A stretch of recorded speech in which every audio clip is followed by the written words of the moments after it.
आज शिवराज विजय का ये दूसरा व्याख्यान है। आप सबके अनुरोध पे इसका प्रारंभ किया गया है। कल हमने इसका मंगलाचरण और थोड़ा सा प्रारंभ देखा था, जिसमें भगवान सूर्य का मरीचमाली वर्णन किया गया था और वही इस समस्त सृष्टि के संचालक हैं। ये प्रसंग चल रहा था। चलिए यहां से शुरू करते हैं। धन्य एस कुल मूलम श्री रामचंद्र से। धन्य है ये सूर्य देव जो राम जैसे, देखिए कालिदास इत्यादि के समय में राम का वर्णन भगवान के रूप में नहीं पाया जाता है, एक महापुरुष के रूप में पाया जाता है। लेकिन तुलसीदास के बाद तो राम जो है ना, वो संपूर्ण रूप से भगवान हो गए। मैं ऐसा नहीं कह रहा हूं कि तुलसीदास से पहले वो भगवान के रूप में नहीं थे, लेकिन जो भक्तों से घिरे हुए राम हों, ऐसा उनका स्वरूप तुलसीदास ने व्यक्त किया। तो ये तो उनके बाद हुए हैं अंबिका दत्त जी, इसलिए संभवतः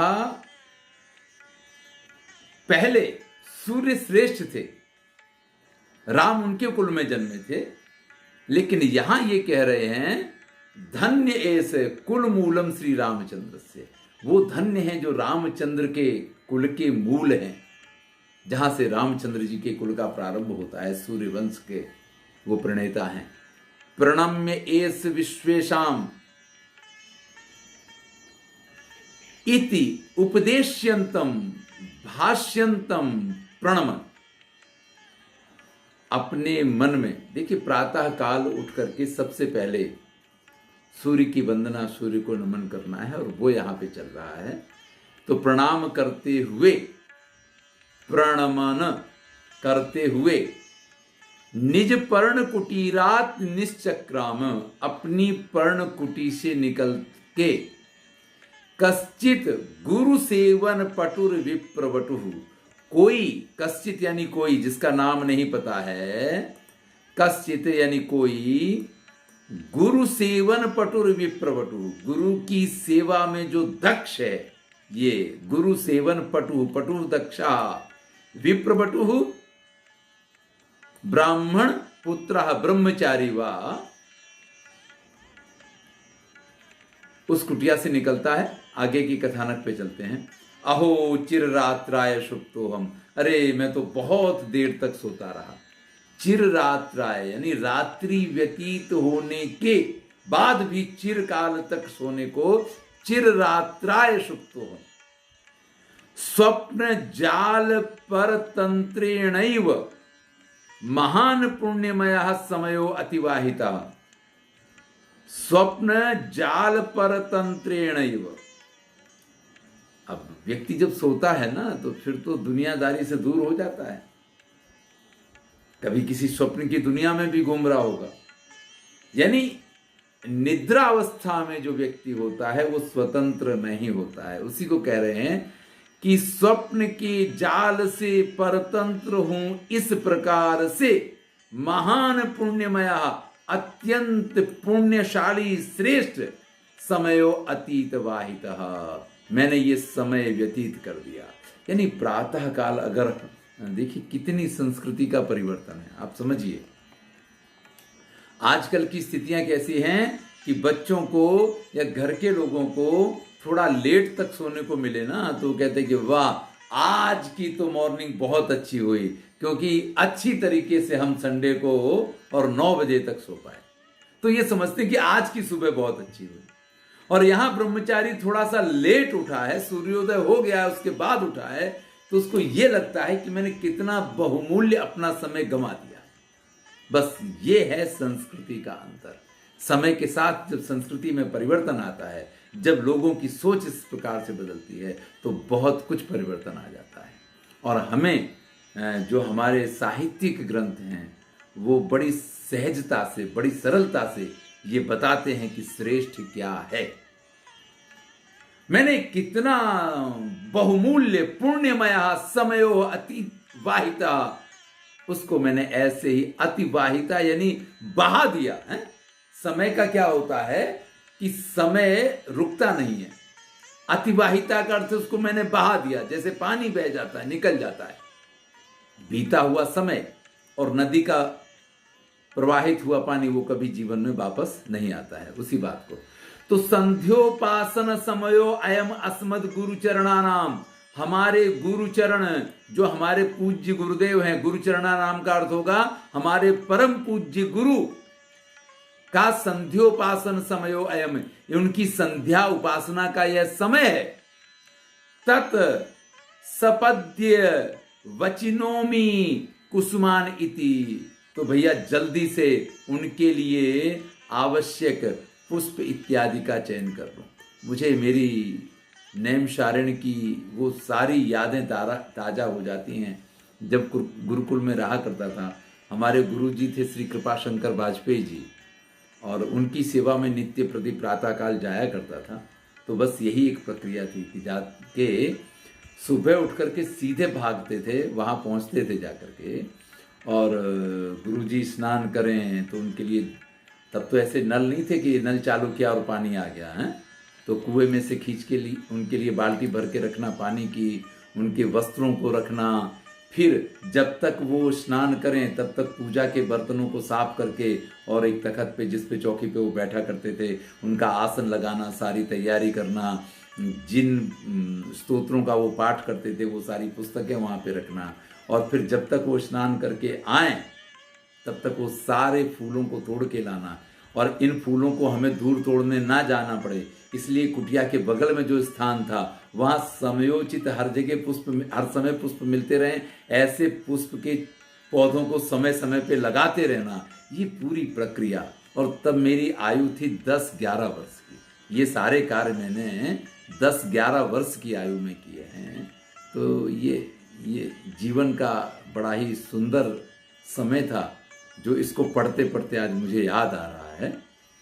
चलो जल्दी से मैं फूल तोड़ लाऊं, नहीं तो लेट हो जाएगा। चिंतन इस प्रकार से विचार करता हुआ, कदली दल मेकम आकुंच, एक कदली दल को लेता है, और आकुंच का अर्थ होता है कि उसको इस प्रकार से दोना बनाने के लिए उसको समेट के, आकुंच तृण शकल ही संधाय, वो ऐसे बना तो नहीं रहेगा, तो एक सीक लेकर के, एक लकड़ी लेकर के तुरंत उसका दोना बनाया जाता है। पुटकम विधाय, जैसे अंजलि होती है ना, इस प्रकार की, अभी तो कटोरे चलने लग गए हैं, स्टील के बर्तन चलने लग गए हैं, पहले तो इन्हीं में सब में भोजन किया जाता था, तो सबको ही ये बनाना आता था। तो पुटकम विधाय, उसको बना करके पुष्पावचयम कर तुम्हारे भे, फूल तोड़ना उसने प्रारंभ किया। बटु असा आकृत्या सुंदरा, ये जो बटु था, ये जो ब्रह्मचारी था, असो इसकी आकृति सुंदरा, सकल से बड़ा सुंदर था। वर्णन गौरा, वर्ण से गौर वर्ण था। जटाभिर ब्रह्मचारी, और उसकी जटाओं से वो ब्रह्मचारी दिखाई देता था। वयसा 16 वर्ष देशिया, और अगर उसकी उम्र की बात की जाए तो 16 वर्ष का होगा। कंबुकंठा, शंख जैसी जिसकी गर्दन थी। आयत ललाटा, बड़ा विशाल था मस्तक जिसका। सुबाहु, लंबी लंबी बड़ी बड़ी भुजाएं थी जिसकी, भुजाएं हैं जिसकी, थी नहीं बोल सकते हैं भाई, हम भले इस काल में हैं, लेकिन कवि की रचना जब पढ़ते हैं तो सब कुछ वर्तमान काल में होता है। वहां तो शकुंतला दुष्यंत से कहती है, और दुष्यंत शकुंतला से कहता था नहीं बोल सकते हैं, कहती है। तो ये ब्रह्मचारी के लिए भी सुबाहु, लंबी लंबी सुंदर भुजाएं जिसकी, विशाल लोचनश्चासीत, और बड़ी बड़ी आंखें थी, या आंखें हैं, इस प्रकार का वो ब्रह्मचारी था। तो ब्रह्मचारी का वर्णन बड़ा सुंदर किया है, जिसके लिए शुरुआत की कि ये ब्रह्मचारी आकृति से बड़ा सुंदर है, वर्ण से गौर है, और जटाएं यानी बाल बड़े बड़े हैं, उससे ब्रह्मचारी प्रतीत होता है। आयु से 16 वर्ष का है, और गर्दन उसकी कंबु यानी शंख जैसी है। शंख ग्रीवा का अर्थ होता है, आपने शंख को देखा हो, उसको ऐसे खड़ा करके रख दीजिए तो इस प्रकार की गर्दन जो है वो श्रेष्ठ मानी जाती है। आयत ललाटा, बड़ा विस्तृत मस्तक है जिसका। सुबाहु, देखिए बाहें तो सभी की होती, भुजाएं तो सबकी होती, लेकिन सुबाहु किसको कहा जाएगा? दीर्घ बाहु, सुबाहु, ये बहुत सारे विशेषण हैं। जिसके भुजदंड मोटे हों और हस्त फलक जिसके लंबे हों उसको सुबाहु कहा जाता है। विशाल लोचनश्चासी, और बड़ी बड़ी इसकी आंखें हैं। कदली दल कुंजाइत तस्यैत कुटीरस्य समन्तात, वो जो कुटिया थी उसके पास में कदली दल कुंजाइत, केले के पेड़ों के झुरमुट के समूह हैं, गुच्छ के गुच्छ बने हुए हैं। देखिए केले की विशेषता क्या होती है कि अगर एक पेड़ जमता है तो उसके बगल में दूसरे केले फूटते रहेंगे और बहुत सारे पेड़ अपने आप जम जाते हैं। तो अगर एक पेड़ भी हो तो एक बांस जैसी स्थिति तो नहीं होती। बांस में तो क्या होता है कि बहुत सारे फूट जाते हैं, लेकिन केले में भी उसके आसपास 4-5 पेड़ों का उग जाना बड़ा स्वाभाविक है। और इसकी विशेषता ये होती है कि जिसमें फल लग गया उस पेड़ को आपको काट देना है, वो कट जाएगा, उसकी बगल में दूसरा जो खड़ा हुआ है वो उगेगा, और जिसको काट दिया जाएगा वो फिर से अपनी जगह पे दूसरी जड़ में से उदित हो सकता है। तो यहाँ कदली यानी केलों के दल कुंजाइत, उनकी वृक्षों से, अब कदली के वृक्ष नहीं कहे, केले के पेड़ नहीं कहे जा सकते हैं, इसलिए कदली दल शब्द का प्रयोग किया है।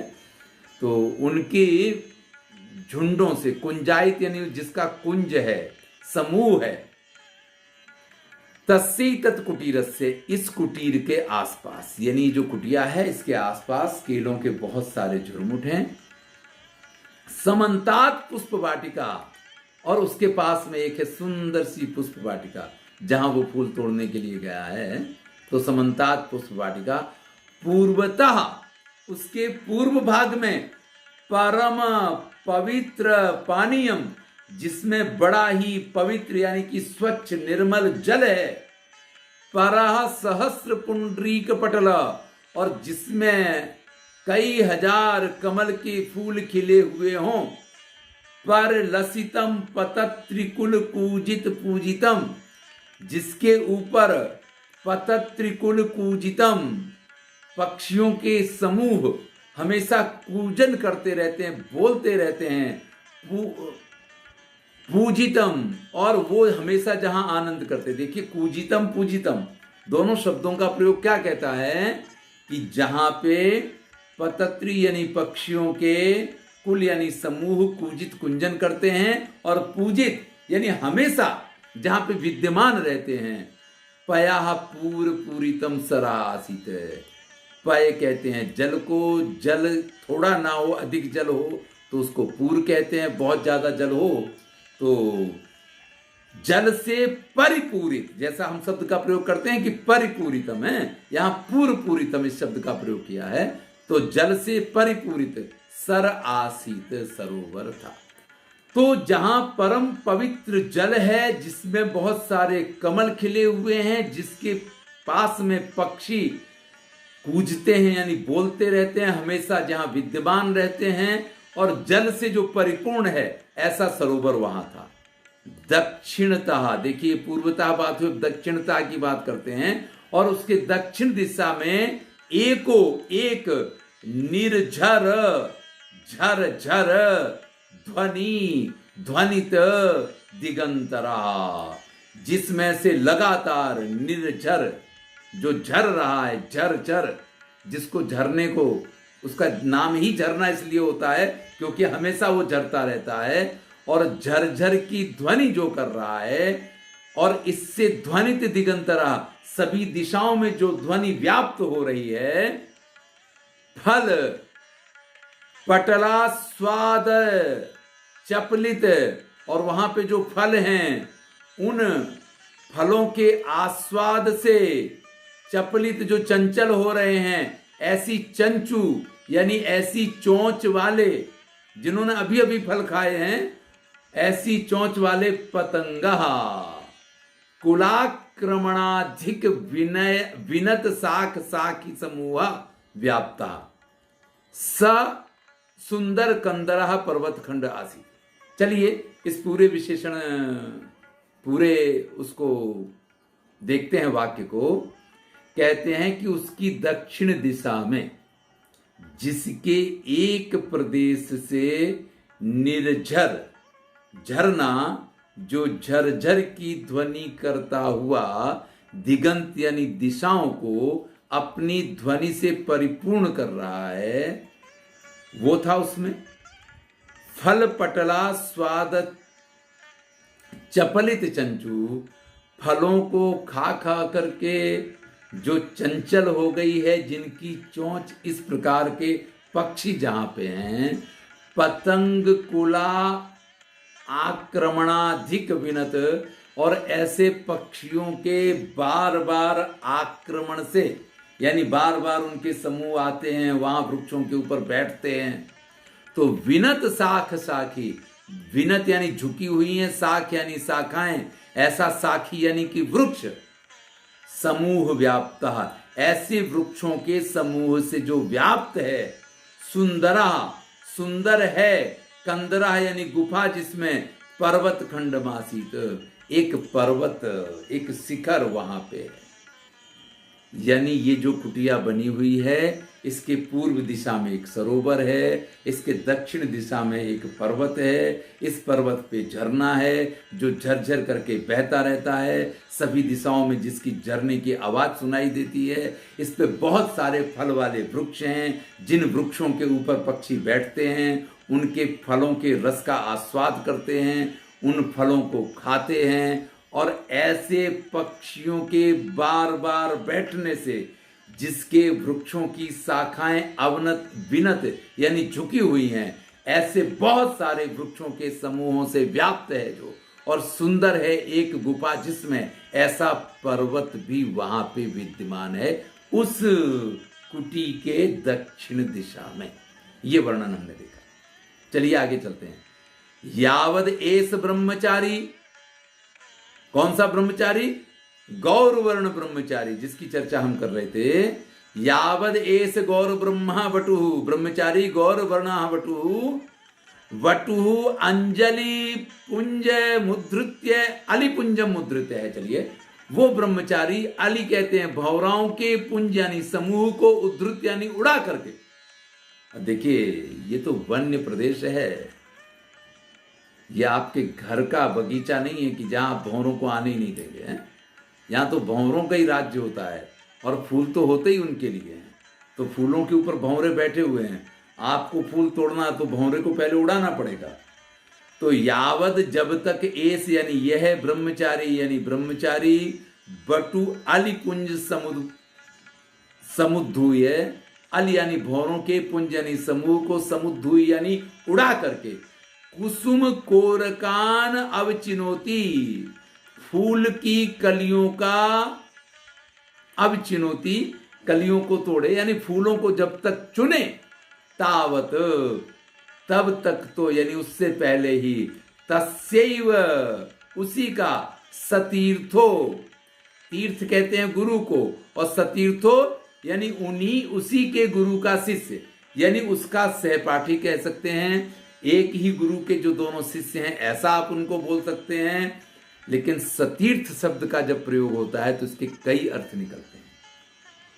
एक ही गुरु है जिनका ये भी अर्थ निकलता है, एक ही लक्ष्य के जो दोनों मार्गानुयायी हों, ये भी उसका अर्थ निकलता है? नहीं तो आप सहपाठी शब्द का उपयोग कर सकते थे, या बहुत सारे शब्दों का उपयोग संभव है, लेकिन जब सतीर्थ शब्द का उपयोग करते हैं तो इसका एक अर्थ ये निकलता है कि एक ही गुरु हैं जिनके दोनों के, या एक ही रास्ते के दोनों पथिक हैं, यानी एक ही मार्ग का अवलंबन करने वाले दोनों हैं, एक ही शाखा के दोनों साध्यायी हैं। ऐसे बहुत सारे अर्थ सतीर्थ के निकलते हैं।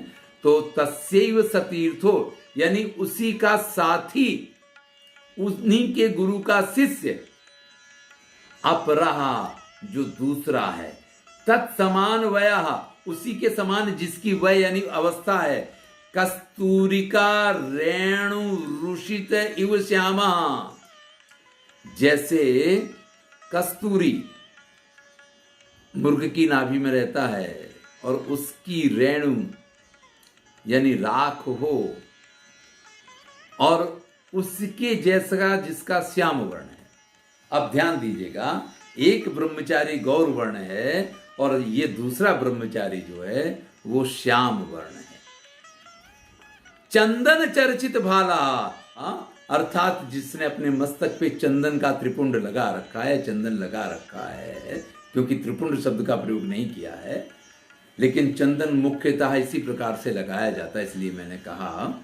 इसका अर्थ है कि जो प्रातःकालीन अपनी क्रियाओं से निवृत्त हो चुका है, कर्पूर अगरुक्षोद क्षुरित वक्षो। कर्पूर तो आपको मालूम है कपूर को कहा जाता है, अगर भी आपको पता होगा क्योंकि आरती वगैरह की जाती है, धूप वगैरह चढ़ाई जाती है, उसमें अगर डाला जाता है, अगर तगर लोबान इन सब का प्रयोग किया जाता है। तो कर्पूर और अगर की जो छोद आप कह सकते हैं भस्म को या उसके चूर्ण को, दो चीजों को छोद कहा जाता है। तो यहाँ छोद का अर्थ आप चूर्ण भी कर सकते हैं कि कर्पूर अगर छोद क्षुरित वक्षो, और उसको उसने अपने वक्षस्थल पे मला है। देखिए आजकल तो क्या है कि तरह तरह के परफ्यूम आ गए, आप फटाक से फिस किया, डिओड्रेंट लगा लिया और निकल पड़े। लेकिन ये सुगंधी की जरूरत तो हमेशा रहती है। वैसे ब्रह्मचारियों के लिए तो ये सारी चीजें निषिद्ध हैं, लेकिन अगर यहाँ पे इन सुगंधियों को बता रहे हैं तो ये एक इस चीज की सूचना देता है कि ये ब्रह्मचारी के वेश में अवश्य हैं, लेकिन ये ब्रह्मचारी नहीं होने चाहिए। आप एक चीज समझ लीजिए कि कुछ चीजें ऐसी होती हैं, कभी जब उनको व्यक्त करता है तो उसमें से अर्थ हमें निकालने पड़ते हैं, कभी कहने के लिए नहीं बैठता है। क्योंकि ब्रह्मचारियों के लिए सुगंधित द्रव्यों का प्रयोग सर्वथा निषिद्ध है, सर्वथा निषिद्ध है। आप अगर इनको गुरुकुल का ब्रह्मचारी दिखा रहे हैं और एक तरफ आप सुगंधी से उनको युक्त दिखा रहे हैं, तो दोनों चीजें नहीं दिखाई जा सकती हैं। या तो आपको ज्ञान नहीं है, आप अज्ञान का प्रदर्शन कर रहे हैं, या आप सास इस चीज को प्रदर्शित कर रहे हैं। तो यहाँ पे ऐसा तो नहीं कह सकते हैं कि हमारे व्यास जी को इसका ज्ञान नहीं था, लेकिन वो जो इस बात को व्यक्त कर रहे हैं, इसका आशय क्या है ये भविष्य में हमें पता चलेगा। लेकिन वो ये बता रहे हैं कि इससे बाहुदंडा, छाती और वक्षस्थल, बाहुदंडा वक्षस्थल और भुजाओं पे हम चंदन मस्तक पे लगाते हैं, छाती पे करते हैं, भुजाओं में लगाते हैं, इस प्रकार से जो एक पद्धति है ना। लेकिन मस्तक पे शीतल चंदन लगाने की प्रथा अलग है, लेकिन बाहुदंड और भुजदंड इन सब पे लगाने के कारण अलग हुआ करते थे। ये नहीं है कि त्रिपुंड मस्तक पे लगा तो यहाँ भी त्रिपुंड लगा होगा तो आप बहुत बड़े ब्रह्मचारी दिखाई दे रहे हैं, नहीं। अंग के इन भागों को भी आप सुगंधित बना सकते हैं, कुछ आवश्यकताएं हुआ करती हैं। मैंने कभी एक बार कहा था, श्रृंगार शतक शायद पढ़ रहे थे, उसकी किसी एक श्लोक में ये चर्चा मैंने की थी, या अपने वर्गखंड में भी कभी इसकी चर्चा हुई हो, कि स्त्रियां अपने केश में जो बाल लगाती हैं चोटी में, अगर उनसे ये पूछा जाए तो किस लिए है, तो अधिकांश लोगों को तो इतना ही पता है कि ये सौंदर्य की वृद्धि के लिए है। लेकिन तब भी मैंने कहा था कि ऐसा नहीं होता है। हमारे यहाँ प्रत्येक कार्य का एक आशय है। अगर बालों में फूल लगाया जाएगा तो भैया ज़्यादा सुंदर तो आप मस्तक पे लगाइए तो और ज़्यादा सुंदर दिखाई देंगे, पीछे कैसे लगाने का, यानी पीछे से आप सुंदर दिखने चाहिए इसके लिए नहीं। अगर कोई आपसे गले मिलता है तो उसका जो सिर होता है वो आपके कंधे से आपके पीछे जाता है, तो उस पुष्प की सुगंधी वहाँ उसको मिलती है। इसलिए चोटी में फूल लगाने का महत्व है, इसलिए चोटी में फूल लगाया जाता है, नहीं कि इसलिए कि चोटी पे फूल लगा के चोटी ज़्यादा सुंदर दिखाई देती है, ऐसा इसका आशय नहीं। हमारे यहाँ प्रत्येक क्रिया जो है वो साशय है। ये बात अलग है कि हमें उसका आशय पता ना हो और हम एक परंपरा को ढो रहे हैं, इस प्रकार से उसका वहन कर रहे हों, लेकिन हर चीज का एक अपना आशय होता है। सुगंध पटलैहि उन्निद्रयन्निव। अब वो इतना सुगंधित सब कुछ लगा करके आया है कि भंवरे जो फूल के अंदर विद्यमान है ना, अब उनको बाहर से एक दूसरे प्रकार की सुगंधी मिले तो भंवरे अंदर जाग जाएं और बाहर निकल के आ जाएं। तो पटलई सुगंध पटलई, उस सुगंधी से उन्निद्रयन्निव, उनको जगाता हुआ सा, निद्रा मंथराणी, निद्रा से जो धीमे पड़े हुए हैं, कोरक निकुरंब कांतराल सुप्तानी, कोरक यानी जो फूल हैं उनके गुच्छ के अंदर, यानी उनके पत्तों के अंदर। देखिए कमल अगर है तो कमल किसी एक पत्ते से तो बनेगा नहीं, बहुत सारे पत्ते हैं। आपने वो श्लोक तो सुना होगा, रात्रिर्गमिष्यति भविष्यति सुप्रभातम, भास्वान देश्यति हसिष्यति पंकजश्री। एक कवि ने भंवरे के उसके बारे में कहा था कि एक भंवरा जो है एक कमल के अंदर बंद हो गया। वैसे तो उसमें बड़ी शक्ति होती है, उसके बड़ी तीव्र दांत होते हैं, वो लकड़ी तक में छेद कर सकता है, तो कमल के पत्तों को काटना तो उसके लिए कौन सी बड़ी बात है। लेकिन उसके प्रेम में वो ये सोचता है कि क्या इसको काटने से फायदा क्या है, पूरी रात इसी के अंदर रहूंगा, आराम से सोऊंगा, सुबह रात्रि गमिष्यति भविष्यति सुप्रभातम, सुप्रभात होगा, हैं, सूर्य नारायण उदित होंगे और ये कमल खिलेगा और मैं इसमें से बाहर उड़ जाऊंगा, तो क्यों इसको काटूं। आदमी भी अपने भविष्य की इसी प्रकार से चिंताएं या कल्पनाएं किया करता है।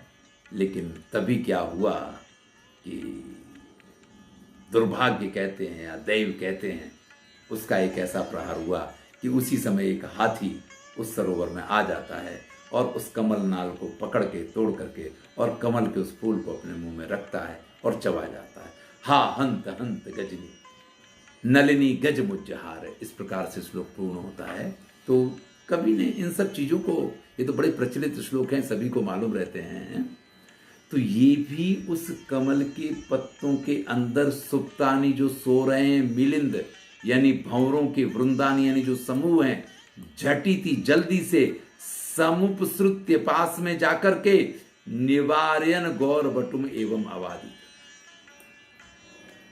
जल्दी से उस गौर बटू के पास जाकर के उससे ये कहता है। क्या कहता है इसको हम बाद में सुनेंगे, पहले इसको पूरे को समझ लें। यानी वो श्याम वर्ण जो कुमार है जिसने अपने मस्तक पे चंदन लगा रखा है, जिसने कर्पूर अगर वगैरह से अपनी छाती और अपने भुजदंडों को सुगंधित बनाया हुआ है, अपनी इस सुगंधि से जो निद्रा से बड़े धीमे पड़े हुए हैं, कमलों के अंदर सोए पड़े हुए हैं, ऐसे भंवरों के समूहों को उद्रयन्निव, जैसे जगाने की कोशिश कर रहा हो। यानी वो इतना सुगंधित द्रव्यों के साथ वहां पहुंचा है कि उसकी सुगंधि से भंवरे जाग जाएं। और कैसे भंवरे जाग जाएं? जो नींद से मंथर हो रहे हैं, जो अभी भी कमलों के अंदर सो रहे हैं। देखिए कमल का प्रयोग नहीं किया, कोरक शब्द का उपयोग किया है, और कोरक का अर्थ होता है कुमुदनी। कुमुदनी यानी जो चंद्रमा की चांदनी में खिला करती है, जो चंद्रमा की उदय होने पे खिलती है, वो प्रातः काल ये संकुचित हो जाती है। कमल और कुमुदनी में ये अंतर है, कमल सूर्य के प्रकाश से प्रकाशित होता है और उसके कारण खिलता है, और कुमुदनी रात्रि में खिलती है। तो ये कुमुदनी का वर्णन किया है। तो जैसे कि उनको जगा रहा हो, इस प्रकार से झटिति यानी जल्दी से उस गौर वर्ण ब्रह्मचारी के पास पहुंच करके निवार्यन गौर बटु, देखिए इसीलिए कहा कि गौर बटु निवार्यन, उस गौर वर्ण वाले बटु को रोकता हुआ अवादित कहता है, अलम भो, अरे भाई बस करो, वो संबोधन वाचक अस्ति, अलम पर्याप्तम, भाई बस करो, पर्याप्त है, अलम पर्याप्तम, मयैव पूर्वम एव अवचितानि कुसुमानि, मैंने पूर्वम यानी पहले ही अवचितानि यानी तोड़ लिए हैं, कुसुमानि यानी फूल। अरे फूल तोड़ना बंद करो, मैं फूल पहले ही तोड़ चुका हूं। त्वंतु चिरम रात्रावजागरी रीति, तुम जो है चिरम यानी बड़े लंबे समय तक, रात्रौ यानी रात्रि को, अजागरी रीति जागते रहे थे, क्षिप्रम नोत्थापिता, इसलिए मैंने सुबह जल्दी तुमको नहीं उठाया। ना उत्थिता होता तो आप सुबह जल्दी नहीं उठे, नोत्थापिता यानी मैंने सुबह आपको जल्दी नहीं उठाया। गुरु चरणा, हमारे पूज्य गुरु जी जो हैं, अत्र यानी यहां पर, तडाग तले यानी उसी सरोवर के किनारे, संध्याम उपासते, संध्या कर रहे हैं। भैया आप सोच रहे हैं कि गुरु की संध्या का समय हुआ, जल्दी जल्दी फूल तोड़ के पहुंचा दें। अरे उनकी तो संध्या प्रारंभ हो चुकी है, मैं उनके लिए पुष्प वगैरह रख के आया हूं। देखिए संध्या के लिए एक ये नियम है कि सूर्योदय के साथ संध्या होनी चाहिए, लेकिन बिल्कुल ऐसा नियम नहीं है कि घड़ी में देखा कि सुबह 7 बजे यानी 7 बजे, ऐसा नहीं हो पाता है। किसी दिन क्या है कि 7 बजने में 5 मिनट कम होंगे तब भी वो प्रारंभ हो सकता है, और किसी दिन क्या है कि वो 7:15 भी बज सकते हैं, किसी दिन 7:30 भी बज सकते हैं। ये हमारे पास एक समय होता है, 2 घड़ी की वेला होती है, उन 2 घड़ी में कभी भी इस कार्य को किया जा सकता है। और वैसे भी इसका सूर्य से संबंध है, घड़ी से संबंध नहीं है। जब ठंडी के दिन होंगे तो सूर्य देर में उदित होगा, और जब देर में उदित होगा तो आपकी संध्या भी लेट हो सकती है।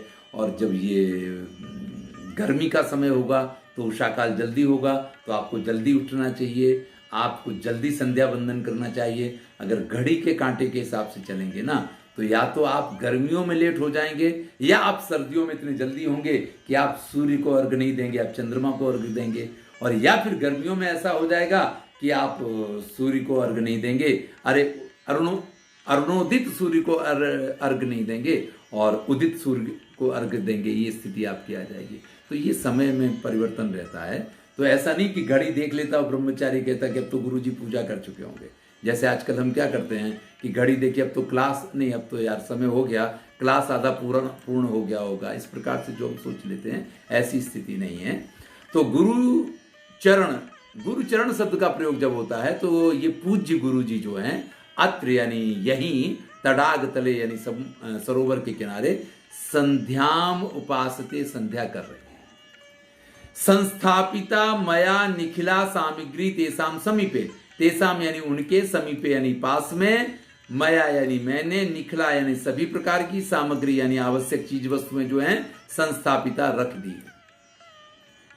यामचा 7 वर्ष कल्पाम, जिस 7 वर्ष की आयु वाली, यवन त्रासेन निशब्दम रुदतीम, यावन नहीं होना चाहिए, यवन होना चाहिए, यवन त्रासेन यानी किसी यवन के त्रास से, निशब्दम धीरे धीरे।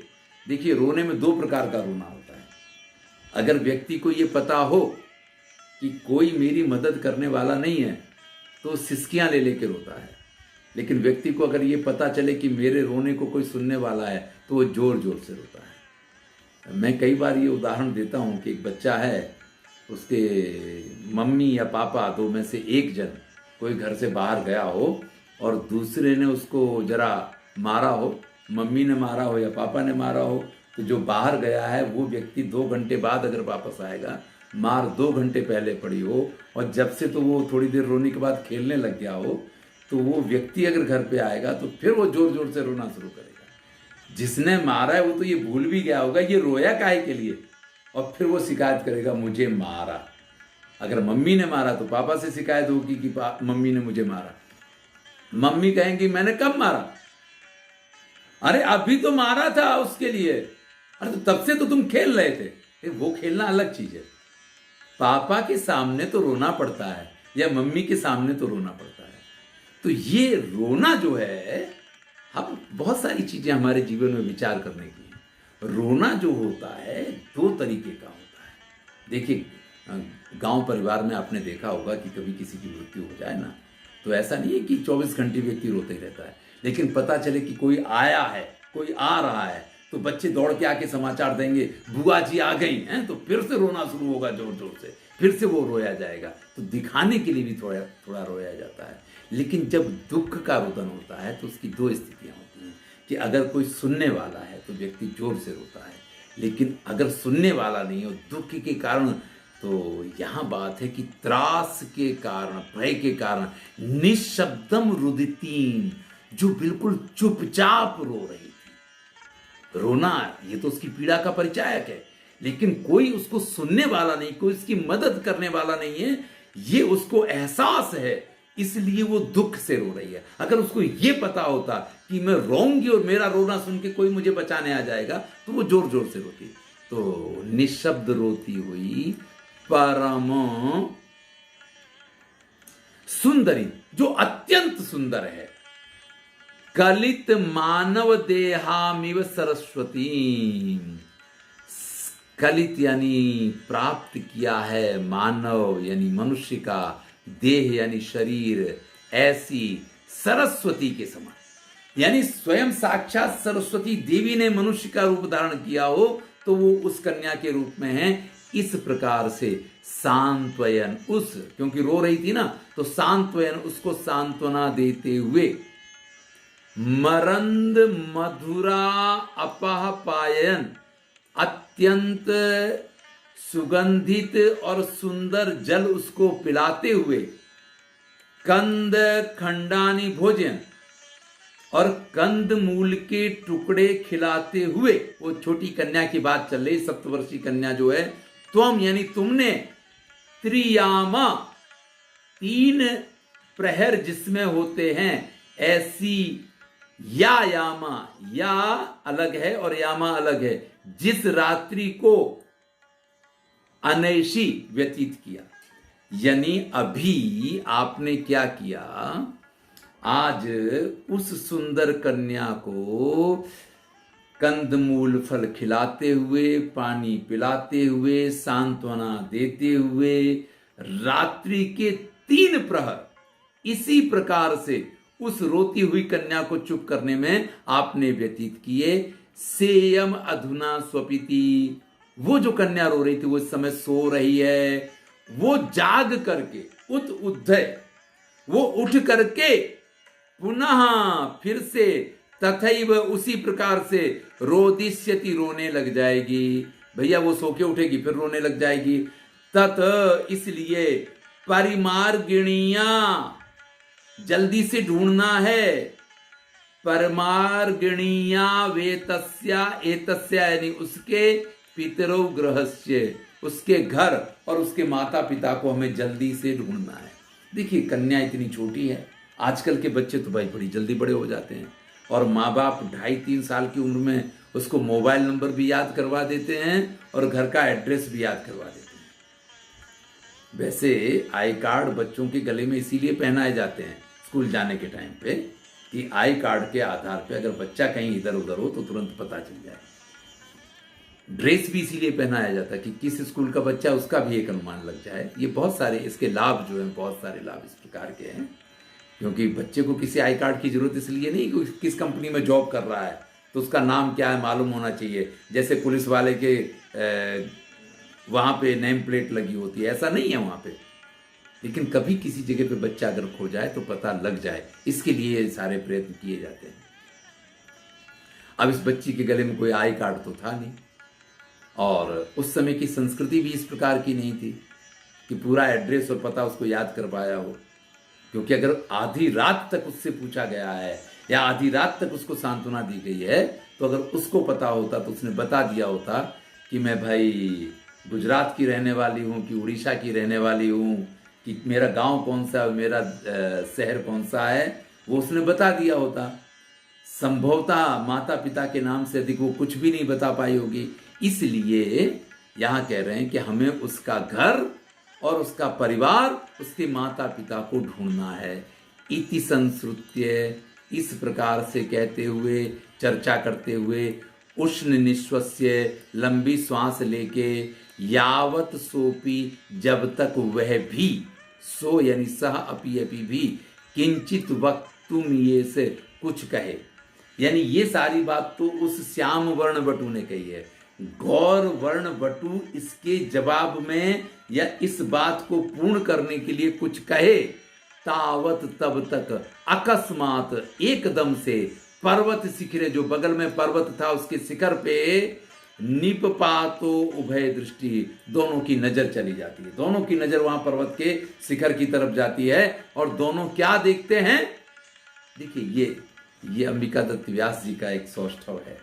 ये भाषा तो बहुत सरल है, ये हमने देख लिया, बहुत सरल भाषा का प्रयोग किया है, मैं समझता हूँ कि प्रारंभिक काल के लिए इससे सुंदर गद्य कोई हो नहीं सकता है विद्यार्थियों के लिए। बड़ा सुंदर सरल भाषा का प्रयोग है, और ये भी है कि उसमें काव्य तत्व भी विद्यमान है। ऐसा नहीं है कि सिर्फ कथानक चल रहा है, पूरे पूरे काव्य तत्व भी विद्यमान है। जैसे सरोवर का वर्णन करते हैं तो सरोवर के वर्णन में उसकी विशेषताओं में उसके जो विशेषण देते हैं तो ये काव्य तत्व हुआ करते हैं।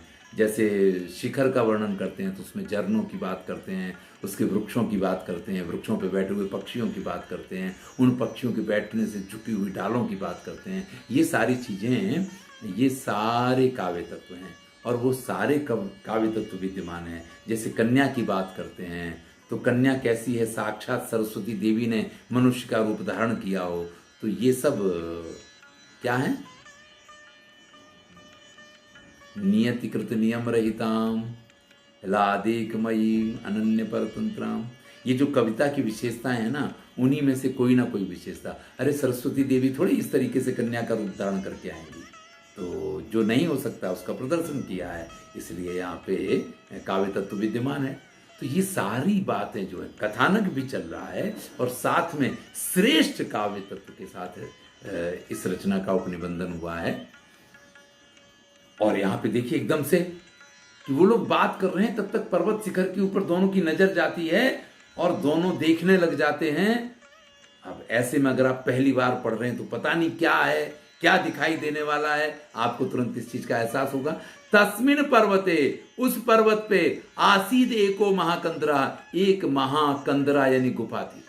देखिए पहले वर्णन किया था सुंदरा कंदरा, ये पहले वर्णन आ चुका है जब उस पर्वत का वर्णन किया था। तो जो महान कंदरा थी, बड़ी सी गुफा थी, उसमें तस्मिन्नेव, उस कंदरा में ही, महामुनि एक, कोई एक महामुनि, समाधौ तिष्ठति स्म, समाधि में विद्यमान थे। कदा सा समाधि अंगीकृतवान इति, उन्होंने कब ये समाधि लगाई थी, कदा यानी कब, सा यानी उन ऋषि ने, समाधि यानी समाधि, अंगीकृतवान यानी शुरू की थी, इति कोपी, इस बात को कोई भी न व्यक्ति नहीं जानता था। यानी ये ऋषि समाधि में बैठे कब थे, ये बात किसी को पता नहीं थी। ग्रामणी ग्रामीण, ग्रामणी ग्रामीण, ग्रामाः, तीन अलग अलग शब्द हैं। ग्रामणी ग्रामीण ग्रामाः, गांव के ग्रामणी यानी, और ग्रामीण यानी, और ग्रामाः यानी जो पास के गांव हैं, जो दूर के गांव हैं, ग्रामीण यानी वहां के रहने वाले निवासी। तो नजदीक और दूर के गांव के, यानी ये बात सिर्फ आसपास तक व्याप्त थी ऐसा नहीं, दूर दूर तक इन ऋषि की यश गाथा व्याप्त थी कि भाई कोई ऋषि है और एक गुफा में बैठे हैं वर्षों से तपस्या में। तो उस गांव के लोग, दूर दूर के गांव के लोग, वहां के निवासी लोग समागत्य आकर के, मध्य मध्य यानी बीच बीच में, तम पूजयंती, उनकी पूजा किया करते थे, प्रणमंती, उनको प्रणाम किया करते थे, और स्तुवंती, और उनकी स्तुति किया करते थे। अब भैया जो समाधि में बैठा है, चाहे आप उसकी पूजा करो, चाहे आप उसको प्रणाम करो, और चाहे आप उसकी स्तुति करो, उसके शरीर पे तो उसका कोई फर्क नहीं पड़ता। ये समाधिस्थ जो अवस्था होती है, ये इस प्रकार की अवस्था होती है कि जिस अवस्था में व्यक्ति को उसके शरीर के पास क्या किया जा रहा है, उसके शरीर के साथ क्या हो रहा है, इस चीज का कोई एहसास नहीं होता है। समाधिस्थ अवस्था इस प्रकार की अवस्था होती है।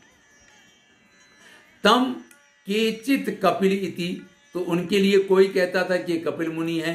अपरे लोमस इति, दूसरे कहते थे कि लोमस ऋषि हैं। इतरे जैगी शव्य इति, कुछ कहते थे कि जैगी शव्य नाम के ऋषि हैं। अन्येचा मार्कंडेय इति, कुछ कहते थे मार्कंडेय ऋषि हैं। विश्वसन्ति स्म, इस प्रकार से लोग विश्वास करते थे। अब भैया जो अपना नाम ही नहीं बताएगा और जो समाधि में वर्षों से बैठा हुआ है, पता नहीं कितनी पीढ़ियों से लोग बाग देखते चले आ रहे हैं, तो जो जो ऋषि दीर्घायु हैं उन ऋषियों के नाम लिए जाते थे कि या तो ये कपिल मुनि हैं, ये जैगीषव्य हैं, ये लोमस हैं, और या फिर ये मार्कंडेय मुनि हैं।